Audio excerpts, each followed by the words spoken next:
This is Dying Your Way. Welcome everyone to the Dying Your Way podcast. I am Claire O'Berry, and I am your host for this podcast.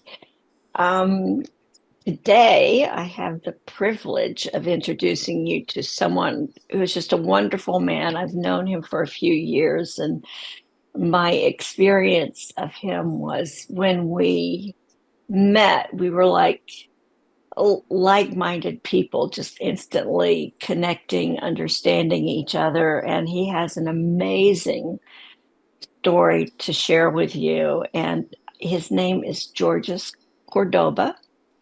He is a best-selling author of Beating the Odds.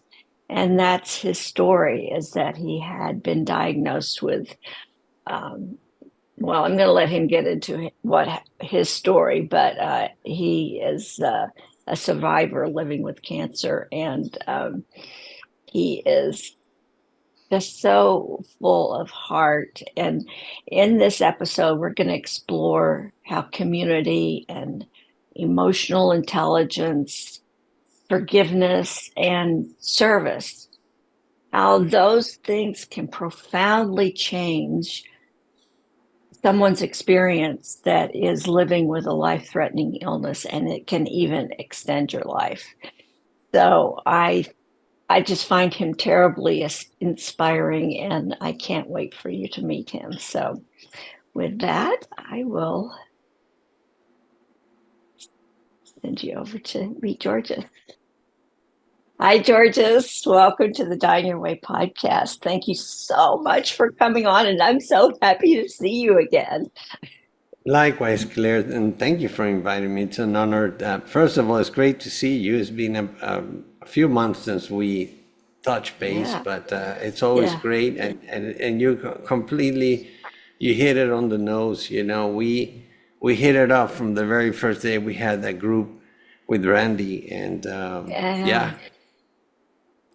well, yes, your heart is just one of the most beautiful hearts I've ever met. And we haven't met physically in person, but that's one reason why I love the medium of Zoom. Thank you to COVID for getting us all on Zoom and interacting that way, because I love it. You know, I mean, there are just so many things I want to talk to you about today, Georges, but I think just so the listeners can understand, if you could just begin by just telling about your diagnosis and how that really changed your life or led you to the point where you are now. And I might interject some questions through that, but your story's amazing. Sure, thanks. I beat the odds and conquered an advanced melanoma with stage 4 melanoma with 8 brain tumors, and 2 of them were not operable. At the time, so they're still in you? Oh no, they disappear. I I'm explained it. Okay. Yes, no, that's okay. I explained in detail in my book, but that was part of I think one of the reasons why the book just exploded and it became a bestseller. And not only that, Claire, 4 months later I launched it in Spanish. Spanish is my first language. I'm from Caracas, Venezuela. I'm half Greek and half Spanish, and both of the families migrated to Venezuela after World War II. So I'm first generation Venezuelan, but I've been in the States since I was 17. So, you know, now I'm an American citizen. But 2 of them were not operable. At the time, our 5 kids, we're blessed with 5 kids. We're grandparents today of 4, 2 boys and 2 girls. And I always say, grandchildren are the dessert of life for us grandparents, you know. That's the truth. Yeah, it is true. So, but everything was going great, you know, with the kids. We're people of faith. We would do stuff, missionary work in Miami, Florida. At that time, we were living there. We would go and buy food, a bunch of folks in vans, and take the kids to downtown and feed the homeless and things like that. And I was an athlete for pretty much all my life, tennis player. You were a champion tennis player.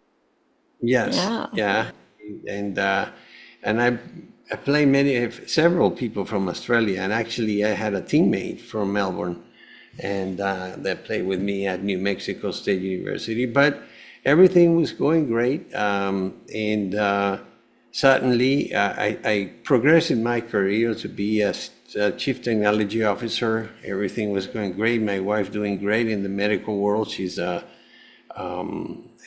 one at that time. She was an ultrasound tech and radiology tech. But and then one day, and this is, by the way, 3 weeks after my dear mother, passed of cancer. I too was diagnosed with melanoma, which is it's a very aggressive type of cancer and very unpredictable still today.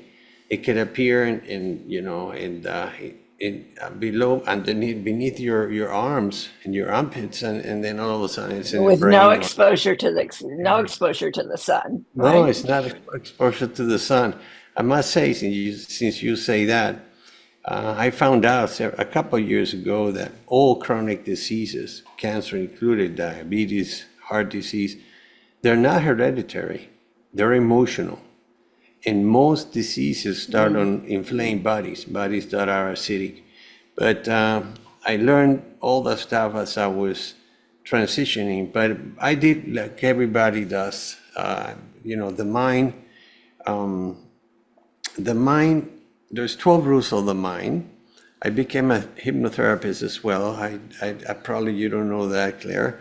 And That wasn't in your book. I did read your book, so that wasn't in your book. No, but it came later, all for the better good of my clients. But there's 12 rules on the mind, and one of them, and I kind of like shifted a little bit the meaning, the words, but the mind goes to what is familiar, even when suffering. But the so key true. to healing, the key to healing is when you dare yourself to explore the unknown, which is in a way what I did. You need maybe some faith and be sure that you know yourself inside. Most people lose their power to the oncologist, who, by the way, is not a nutritionist, not a psychologist or acupuncturist or massage therapy, none of that. They just know one thing. And I don't have anything against that. It didn't work for me. I fought the disease for 10 years, and I had 10 surgeries, including 4 in my brain. I had 8 tumors in my brain, like I said. So all those surgeries then got for the neurosurgeon, and then the other ones, the surgeon oncologist, they really did a great job. I had 10 surgeries. But on year 8, I was just fed up. I was broke. I was still not getting better, living a very... You were broke because of the medical... Yes, medical because bills. of the cost of... Yeah. The insurance tapped out. Yeah, my insurance really tapped out. I had to start, dipping into our retirement funds, into college funds for the 5 young kids. And, I had my first craniotomy. I don't know if you can see some of the scars. I have several scars on my brain. A little bit. With different of lights, you can maybe see them. But anyway, at that point, they gave the first craniotomy was 10 hours, and they told me everything that could have gone wrong. People here in the States, and probably everywhere in the world, they want to cover their backs. Say, look, you can get a stroke, you can wake up stuttering. There's just many things that can happen, and but nothing happened. Thank God. I just felt I was born again, really, when I woke up and I was back, and I felt like, they took that whole, it was like a key line the size of the tumor in front of my front lobe. I was losing my vision, by the way. But they took it out, and at that time, again, the mind goes to what is familiar. I still believed in that, subconsciously, that was the only option for us. Believed in what? In In that there was nothing else but chemotherapy. and that was the radiotherapy. only option. Yeah, and you know, I actually started to do some research on my own. I found some peptides, and I said, "Look, there is a clinical trial." I told my oncologist, "See, you have to take action." Most people, what they do is they give Oh, all yeah. the power to the doctor, and they play patient. Okay, you know, the doctor says, so you go home and you wait, and you have like a reactive mode instead of, you know, your doctor is your employee. You basically, somebody recommended him or her, and you decided to go with this person, but the doctor has another 300 patients. There's nothing personal there. They have to check out, you know, every time you go, they have to go and look at your file and remember what's going on. So there's many things that in that through that venue. But at the end of the day, they said, look, we found finally the FDA, quote unquote, found a way to penetrate, for chemo to penetrate the brain. The brain is very cautious of what it accepts to go in there. Yeah. And so they gave me this, I'm sorry? No, I mean, I'm thinking, you mean the blood-brain barrier? Yeah, Yep. yes. And then well, what they say is, okay, this one is gonna be taken orally. So you're gonna take one capsule a day for Monday through Friday, and then take a break on the weekend. Then you take 5 capsules the next week, take a break. And by the way, each capsule was $1,000. So you have an idea. And then before that, I had to do, oh yeah, no, it was really a challenge all over the place. Plus, my kids had just lost in the beginning. They lost their grandma, and now daddy has the same disease. So they grew up. My youngest was 7, and the oldest was 13, and they're 5. You know, so they kind of grew up those 10 years wondering if dad would leave us. You know, would leave Yeah. them. And in the book, I asked them, because it was several years after that, I asked them what they were feeling, and they shared, and I put a few of them in there, a few of their thoughts and how they really managed. And so, but on my second Monday, my 6th pill, I really thought it was gonna kill me right there. I mean, my heart went all over the place. It was just pumping so hard. Because Go of the ahead. side effects from the pill? From that pill, from the first Side week. effects. Yeah. Yeah. And so I kind of went into a panic attack. I was all over the roof, just really fainting, you know, kind of like feeling like I was fainting, sweating, very cold sweat. And I played the piano. I tried to sit, the kids were in school, my wife was at work, I was alone at home. So I tried to play the piano, and that didn't work. So I lay down on the couch in the family room and just started to breathe, trying to breathe the whole experience out. But at that moment, Claire, I just started thinking, this is not working for me, and I'm tired of this loop, you know. Surgery, treatment, remission, recurrence. Surgery, treatment, remission, recurrence. The third year, or third surgery, because sometimes I had 2 surgeries a year in 1 year. And every time they told me, well, you're in recurrence, for me it was finally, this time, guys, finally now, it's not coming back again. And it would come back. And thank God that it was operable, except those 2 back in the back of my brain, in the back lobe. And I'll tell you in a second. But the whole thing was with this capsule was really what really made me really think there's got to be something else out there. This is, for me, is not working. And so when my wife got home, I asked her if we could go to the chapel in the church that we were participating in, the parish at. And so first of all, she says, what's going on? Look at you, you look so pale. And I said, look, it's this stuff. It's this, it was called Temodar. And they gave me, by the way, some stuff also that was, boy, these drugs, that's a different story. We could do a whole episode on the pharma, but they gave me something to prevent, epilepsy and have convulsions and stuff. And I actually tricked my wife. After my third one, I didn't take anyone anymore because they were just they were. I knew that one of the advantages I think for me was because of my tennis, I learned how to visualize, and I know how to work from within.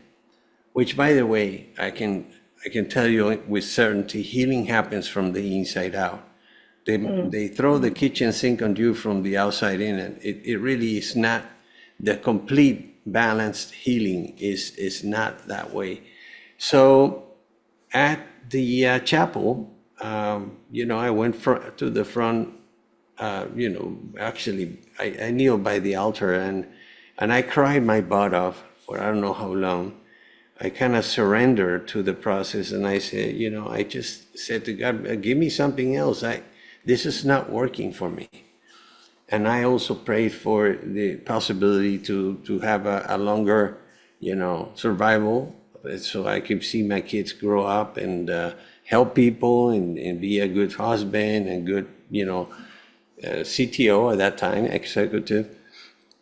And at that point, I decided, you know what, I'm gonna take the natural route.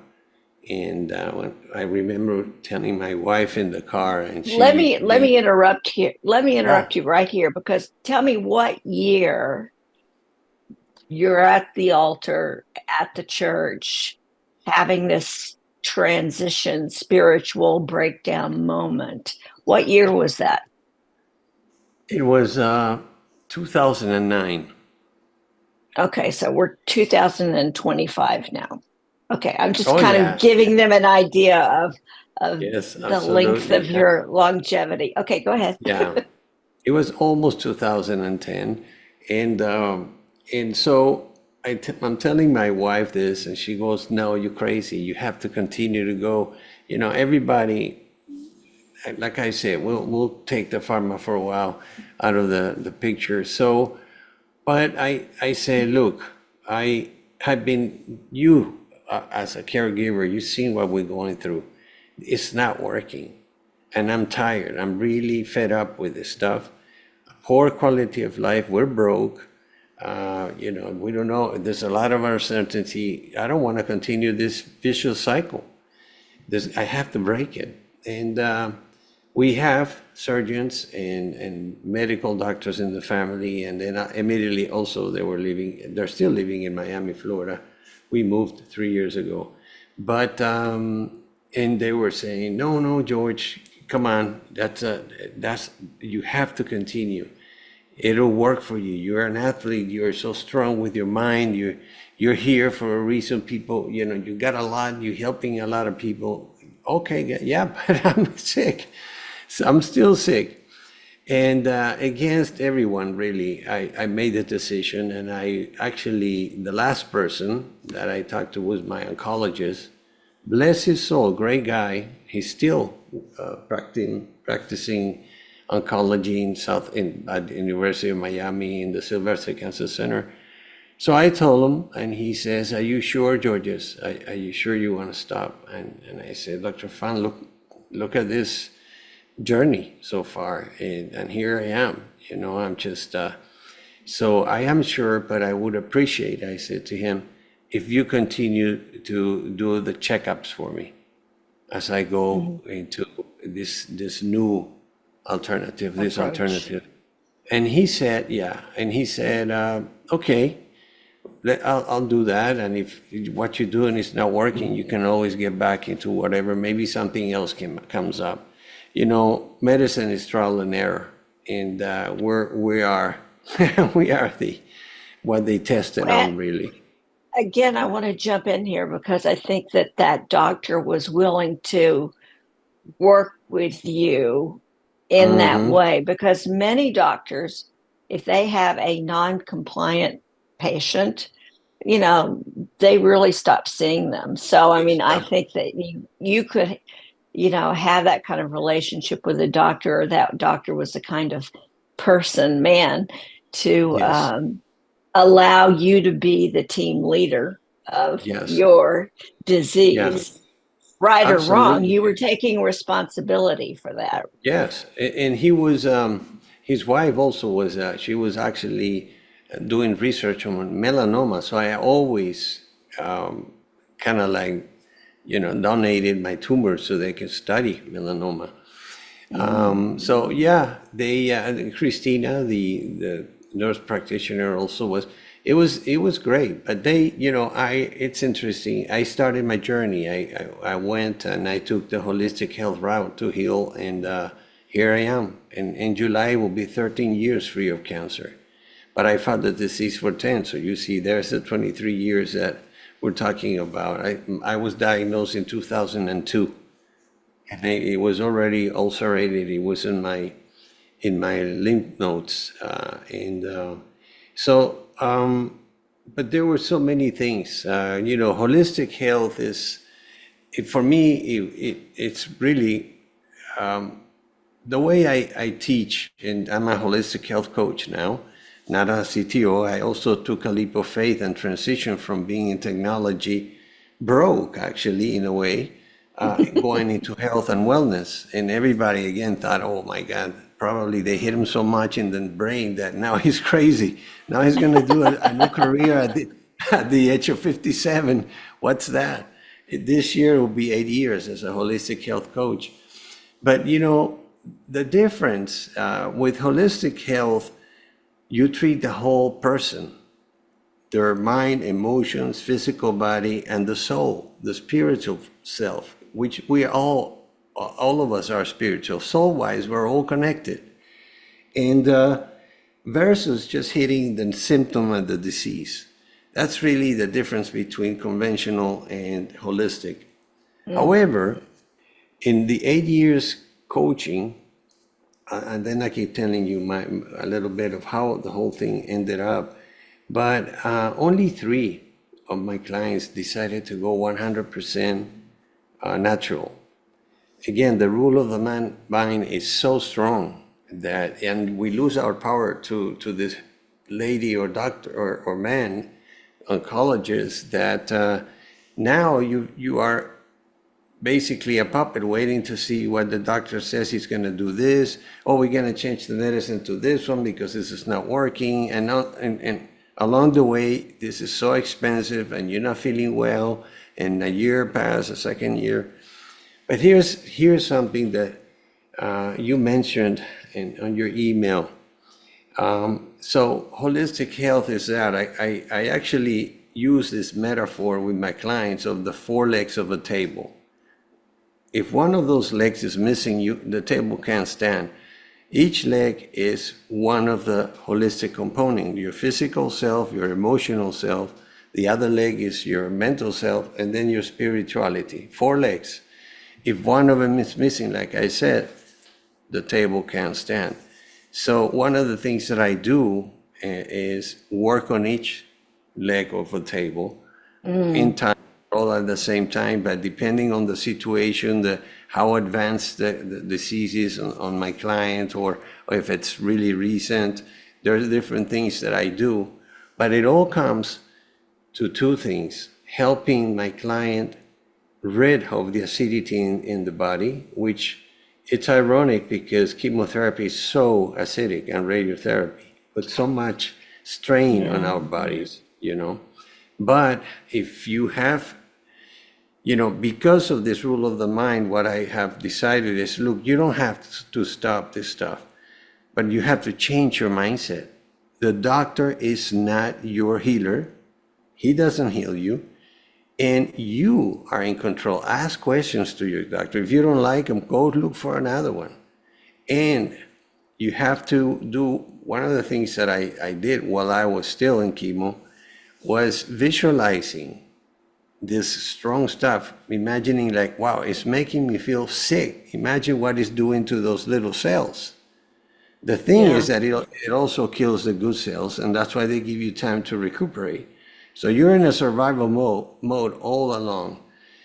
But unless, and this is the difference, this is what people need to know, and that's why Most of my clients come to me when they're already 5 years into their disease, 4 years, and they're frustrated, stuck, they're broke again, all this stuff. But the thing is, recurrences will come again. It will continue to happen until you find the root cause of the disease. And 100% of the time, this is research about this, but pharma doesn't want to accept that. It's emotional. Once you clear your emotional clutter, like I did, I worked on looking for people that hurt me, and I forgave them. And the amazing thing about that is that none of them remember that they hurt me. And I was carrying this venom all my life, producing cortisol, producing acidity in my body. Emotions produce acidity in the body. Yeah. So that was one thing. Then I actually approached the folks that I thought I hurt, whether they remember or not. Only one remembered, and I apologized. I asked for forgiveness, and they forgave me. With those two scenarios, I really felt so much lighter, and I was feeling that something was happening in me, more energy. Yeah. I was more confidence, and then I worked on the third part, which was the hardest for me. Was forgiving myself. But once I clear all that clutter, Claire, I never had another recurrence. My recurrences stopped. And then obviously I kept working on other things, servicing others, like you said.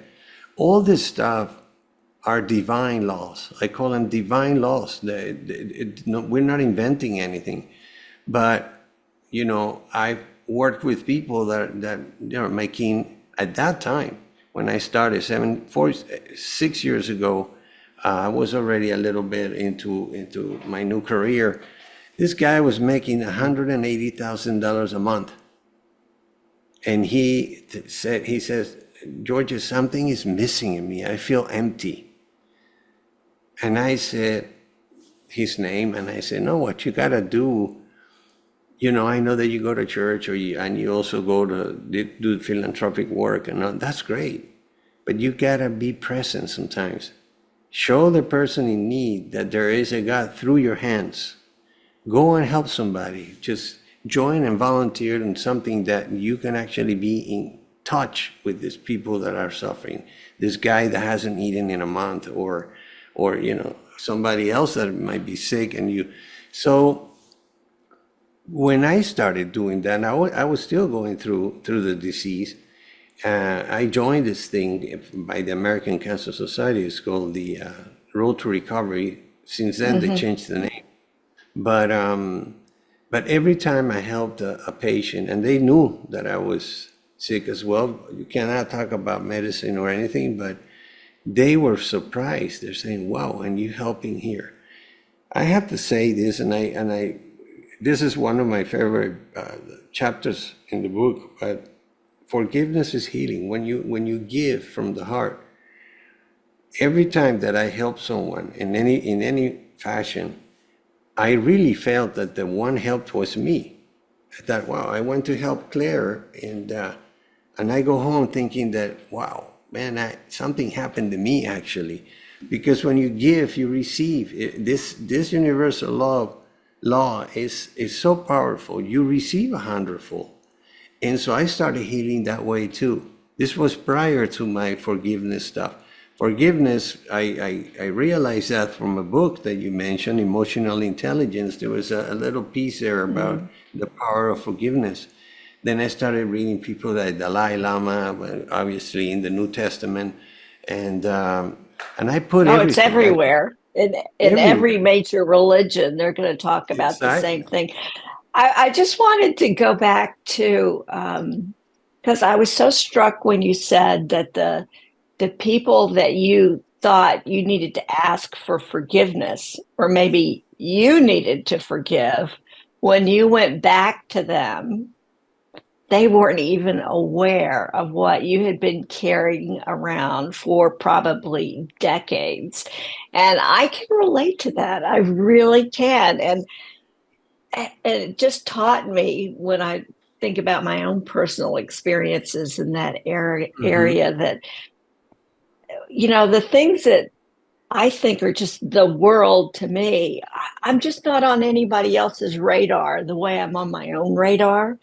And Mm-hmm. that we can carry around that kind of burden. And yeah, I think about my things that wise words I've said to my daughters, when they're going through a hard time, it's just like, worry and guilt are two of the most useless emotions ever, because Yeah. they do nothing to help you. They're not going to help you transition to a higher place. Yes. They are just useless emotions. And yeah, I love Daniel Goleman's book, Emotional Intelligence. I was,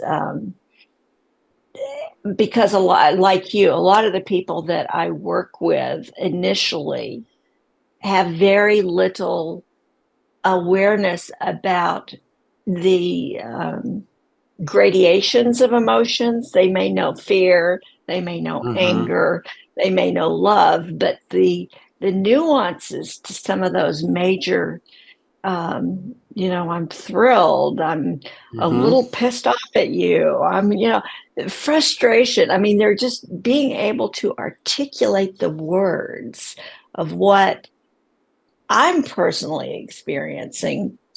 It's been one of the greatest helps in my spiritual growth. I mean, emotional growth to me is spiritual growth Mm. in many ways, or it has been on Absolutely. my journey. And I just wanted to jump in there before we got into any more, because there are so many things that you're talking about, that relationship with God and with service to others and a life purpose that's beyond yourself. It just is transformative. But one of the things that you said in your book that it just really struck me. You said that the door to the heart only has a knob on the inside, and that you Mm-hmm. have to open that door to let love in. If you could just elaborate on that a little bit more too, because I was really struck when you said that. Yeah, sure. You know, um, when you seek, and this is all the avatars, it has nothing to do with religions or philosophies. It's the same source. But when you seek, you find. And from the moment that I jumped the fence and I said, I'm going the holistic health route to heal, it seemed like God sent me, the source sent me angels in the form of humans. But this particular door thing comes from a vision that the Apostle John wrote about in Revelations, the book of Revelations. And he says, look, I'm knocking on the door. If you listen and you open it, then I will come in and we will dine together. We'll have communion together. And but the door only has an inside doorknob, so you have to open the door. And this is perhaps the best question you asked in this episode, because that was the key to my healing. And when you open that door and you allow the love of God coming into your heart, into inside, that I told you before we started, healing happens from the inside out. And I believe that it happened to me. The moment that I opened the door and I really started to learn how to receive, but I had to open it first. And miracles started to happen. See, for us, it's much easier to give than to receive. Mm. All of us. It must be our ego, whatever. We feel good giving, but if you and I are going for lunch and maybe I just say, look, I want to buy lunch for you. Many people say, oh, no, no, don't worry. Let me take it, or let's just split it. Let's split it. No, allow yourself to be loved, and Yeah. it's funny that you asked that, because I was with a client this morning. He's from LA, and we were actually touching, and he said, where he is in the program about receiving, about the healing power of receiving. And I'm writing another book. It's called The Miracle Formula. And miracles cannot happen unless the giver is given from the heart and the receiver is open to receive from the heart. At that moment, a divine channel opens where God performs the miracle. If you see, at least in the New Testament, Jesus as a man, he never said, oh, I healed you, Georges. I healed you, Claire. No, he always said, your faith has healed you. They were so certain that they were going to be healed that I have a little puppy here, and she probably wants to go I want to outside. see the puppy. Yeah, a Oh, schnauzer. oh, you are so cute. So Hi, Zoe. cute. It's Zoe. That means life in Greek. Adorable. Yeah, Yeah. yeah, yeah, So, yeah, yeah. yeah, and I actually put together a few visualizations on forgiveness, on learning to receive, and it's so powerful. But unless you open the door to your heart, you're still stuck from the outside in. You need to open your heart so everything flows from the inside out, and you allow all this divine laws to penetrate, or you let them go because they're inside of us and we don't know it. We were designed with so many powers, and so when I started my holistic journey, it took me that was already maybe 2010, and it took me about 18 months, 16 months to be free of cancer. I still had 2 more craniotomies because there were still some tumors lingering out there. And they asked me, hey, do you want radiation? I said, no, thank you. I was so helpful that, thankful that they were able to remove. I have 4 craniotomies total, 2 gamma knives. And then the 2 tumors that you asked me if they were still there, they disappeared. On my last craniotomy, Which was when? That When was your was last one? that was in 2010, 2012, not 2010. Then in 2012, I had one last a little thing that was on my gluteus muscle. But again, none of those surgeries, I decided not to do any more chemo since 2009, 2010, end of 2009. Those 2 went away. This is how it is, and I describe it in the book.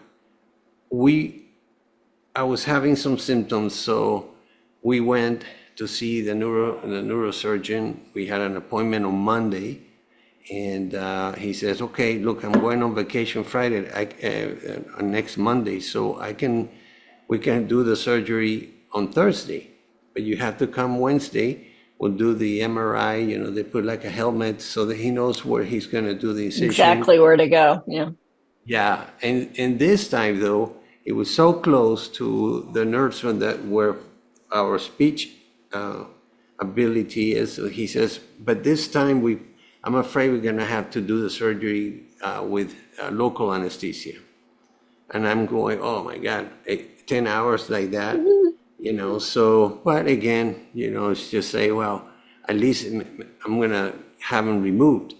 And so that night, we're home, we decided not to say anything to anyone except the kids, because, it's 8 years, people, oh my God, again, this guy, wow, again. And so many times we celebrated that I was out of it, and then he came back. And on that night, one of the doctors that I say it's in my family, he's actually one of my best friends. We play doubles together.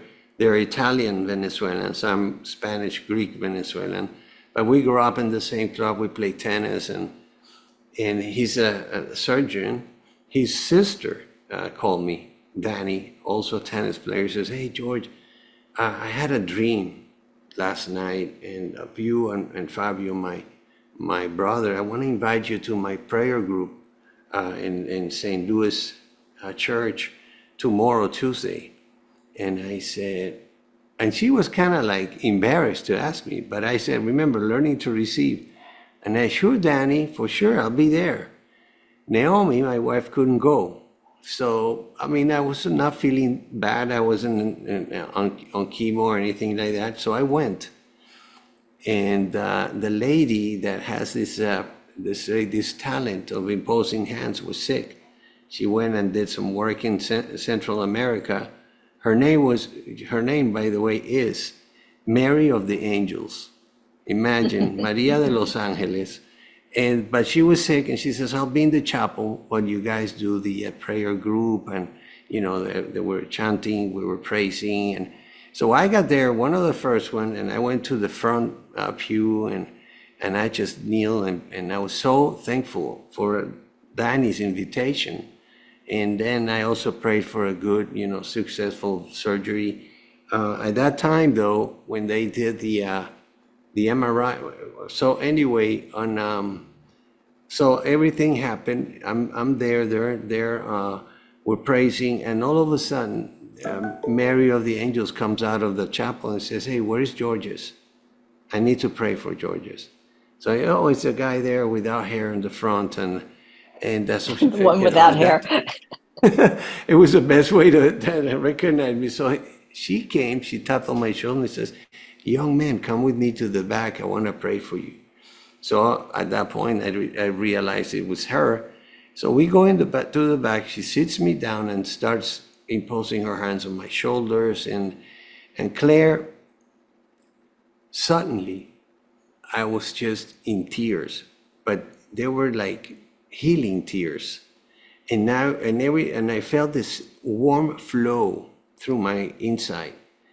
And I remember perfectly like a little bit of some sort of a white light. And I heard that it says, Georges, you'll be okay.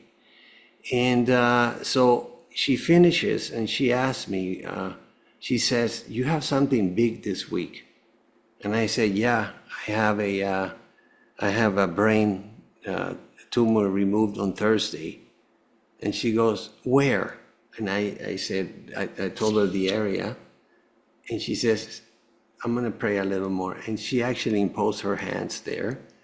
And so again, the tears, again, this warm current inside of me. So we finish, the whole thing finishes. And the way they close is everybody that went for healing or anything, they do testimonials. But this time, something really amazing happened there. And I call it miracles. Remember the giving and receiving. That's what Jesus did. And I was certain this lady had the talent to do that. And then I found out that we all do. That's another episode. But anyway, when we finished, and she said, and Danny didn't know, we didn't tell people this time for the surgery. And he says, look, this young man, Georges, he's having a brain tumor removed on Thursday. But I prayed, not like, please, God, no, he's the Almighty. Heal this guy that, and so, wow, everybody was, so now everybody knew. Danny told her brothers and, but I get home and Naomi opens the door and she goes, oh my God, what happened to you? I mean, you look different. And I told her and she goes, well, what are you going to do? I said, well, let me sleep on it and I'll tell you tomorrow, I'll do some praying. So on Wednesday, we go to get this pre-op scan, MRI. And the guy on Thursdays tells me that, look, the other two tumors that we've been watching, they're still there. They grew a little bit. We're going to continue to, to check them. And then, yes. So, you know what we're going to do. We'll see you tomorrow morning. You guys be here at 6. And so we're there Thursday morning and we were waiting for him. And he comes in with a huge smile, and a young Jewish doctor, very humble guy. I mean, like I said, the universe sent me all the angels. A young man, by the way, the oncologist said, he's 37, but you're gonna go with this guy. He has the best hands he says, in the whole state. Okay. So on Thursday morning, he comes like that and he goes, Mr. Cordoba, Naomi and I were in the room. He goes, I have two pieces of good news for you. And I go, and my wife and I looked at each other, and she was already, crying a little bit of emotion, and he goes, which one do you want to hear first? And I go, well, doctor, they're both good. He said, well, the first good news is we had a conference with the different Mayo clinics in the nation, and we concluded that we can put you to sleep for the entire surgery. You don't have to go through these. I said, oh, wow, great. And he goes, well, and the second good news, but we're not 100% sure, is that the two tumors did not appear in the scan. The two inoperable tumors did not appear. They're not there, but we're going to do a post-op MRI to make sure that everything went well, and we're going to double check. It could have been a false negative. And so Friday comes, they do the post-op MRI, and sure enough, the tumors were gone. So that's how those two tumors went away. And so, faith, by the way, and again, you could be religious and not spiritual, or spiritual and not religious, or both. I follow I grew up with the Jesuits, and I just love to have communion. I don't go all the time, I have to be honest, but I learned that all the stuff that I learned about fearing God was just dogma.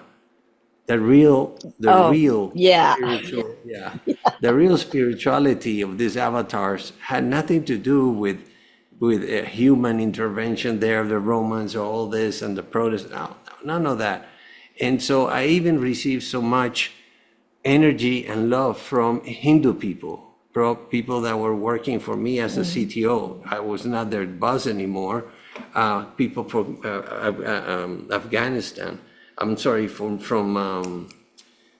Pakistan, and Jewish folks, anybody, my brothers from the Baptist church. It was just such a spiritual thing, and I would hear their voice. If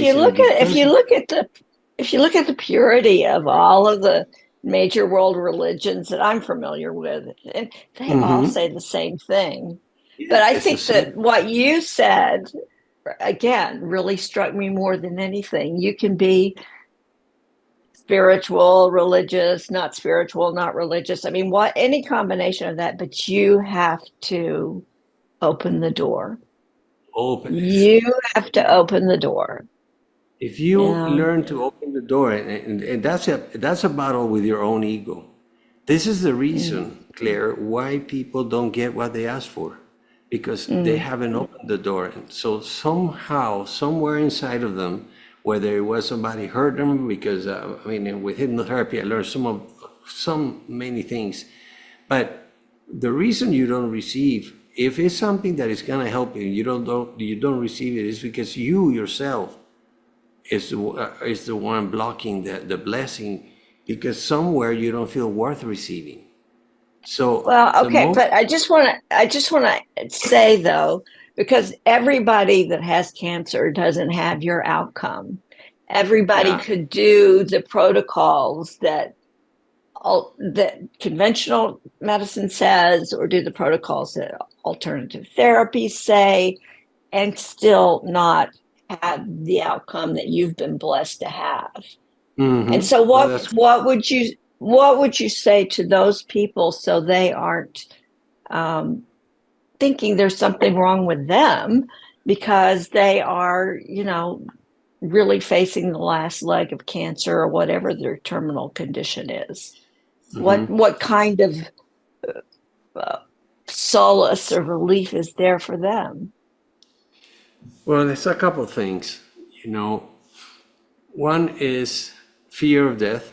And if, as you fear, and you're producing a lot of acidity in your body, but we're all going to go one day. We're all terminal. You and I are terminal.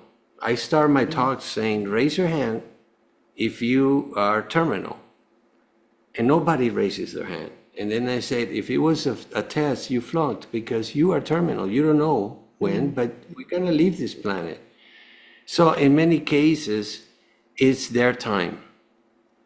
And what I do, by the way, because we really do not know. I've seen so many people pass that came to my surgeries from a heart attack, from a car accident, from, falling off a cliff when they were doing hiking or so we don't know. We definitely don't know. But if you're going through a process of cancer, and I have worked with a guy from Melbourne that was sent home with morphine and steroids,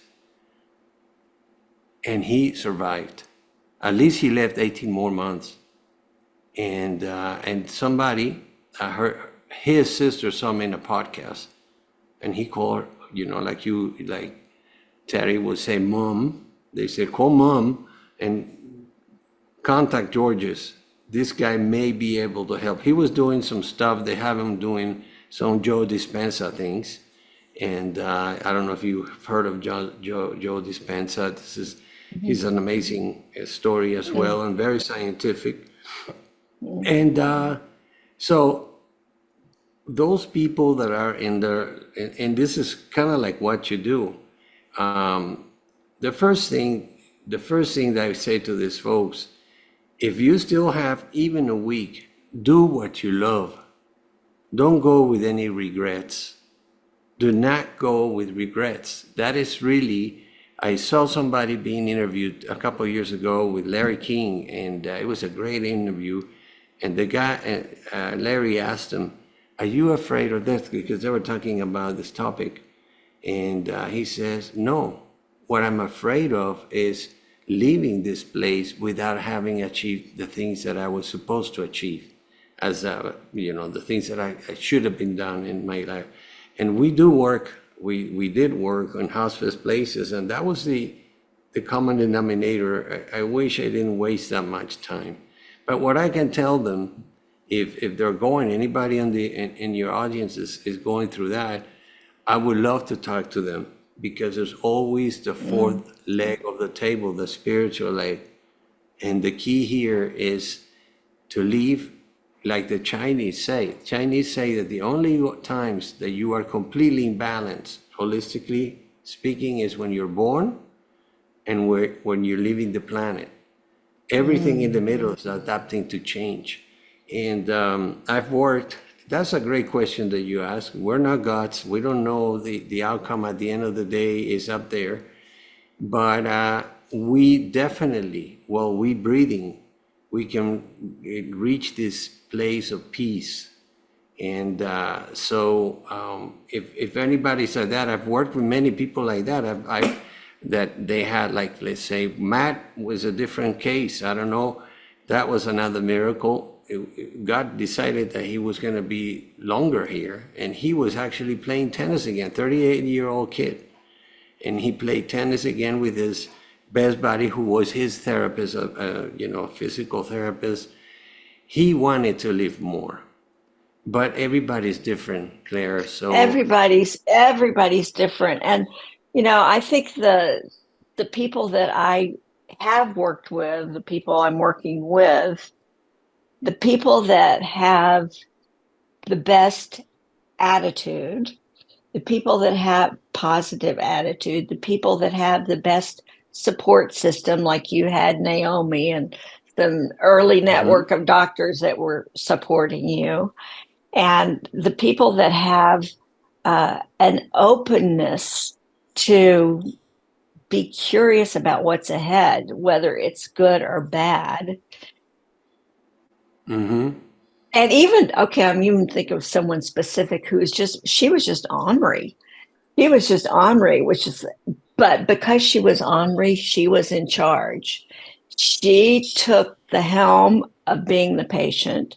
She really determined how everyone was going to not bring her down. And she's still in remission. And that was like, decades ago. So it's Yeah. just fascinating to explore and hear your story and the vulnerability that you share in your story. It just really touched my heart. But I want people to be able to reach out to you and to learn more about your program if it resonates for them. I mean, and you don't. Okay, I'm going to say this, and I don't know who you want to be your clients, but I would say even if you're well, approaching these kind of approaches before you get sick to not get sick. I mean, that kind of your business is Qualivita, which is Spanish for quality of life. I mean, that's what it's all about. And you can put these things in place early to affect either healing or prevention or just to enhance the quality of your life. So give us, we'll be closing up soon, but I just want you to tell people how they can reach you, how they can find you and learn more about your program. And I will be putting links in the bottom of the episode. And I'll send you a link for a giveaway for your audience. They can download some things that are very, very prevention and also works for if you're sick. Okay, how to balance your pH so you don't have acidity in your body. But you are a great interviewer. You just touched of a point that when I told you I'm doing new things, do in lieu of the current U.S. health state of health. Don't get me started. Yeah, no, but I do have a prevention program. It's a 90-day. My one-on-one for cancer healing and manage your way back to healing is 1 year, 12 months. And I break it into 4 quarters. So people can, their psyche is, okay, that's 3 months at a time. If I'm already okay, I can stop, That's the helping the person recuperate from cancer. The other one is shut the door to disease. That's really prevention. And that program is 90-day program. In 90 days, I give you a roadmap so you can avoid being one of the 66% adults in the US that has 1 to 3 chronic diseases altogether. Avoid being one of the 2 men or one of the 3 women that will have cancer in their lifetime. Avoid being in that away from 43% of the nation being obese. I mean, we are so not healed here, not healthy, that is crazy. So that prompted me. They asked me in Las Vegas to bring the current state of health of the nation, and I was flying back, and I said, I gotta do a program, and it's very similar. Although we talk now, if you do it before you're sick, you'll never get sick. Especially with the pH ebook that you're gonna receive, everybody's gonna receive. My website, it's the company's Qualivita. It will continue to be that way, and that's not it's actually from Latin, quality of life. Qualivita is 2 words. We put it together, but they can find me, and I'll send you the links, and www.isyourhealth.com. And there is a place there that says work with us, and you can schedule an appointment for a free consultation. And whether you are going through cancer, there's an intake form, or you want to prevent being one of the stats. Something's got to be done. And Claire, because you live in Dallas and you're a U.S. citizen as well, but pharma does not want us to be healthy. There's got to be a way to sell drugs to us, and that's a huge business. Okay, I'm going to jump in because I have to. I'm in Australia, right? I hope you caught that when I told you. No, I did. I mean, it's just like I live in Australia and in the United States. I am a U.S. citizen, and I'm on the road to be an Australian citizen as well. And a lot of my pre-planning for my end of life, I mean, I'm healthy, but I'm going to die too, is where I'm going to be at a particular given time, because if you're not well, you really want to be in Australia because everything is pretty much free and the quality of care is excellent. Beautiful. Yeah. However, if I'm dying, I want to be in the United States because here you have to basically sell off all of your assets to get into the level of care that you need.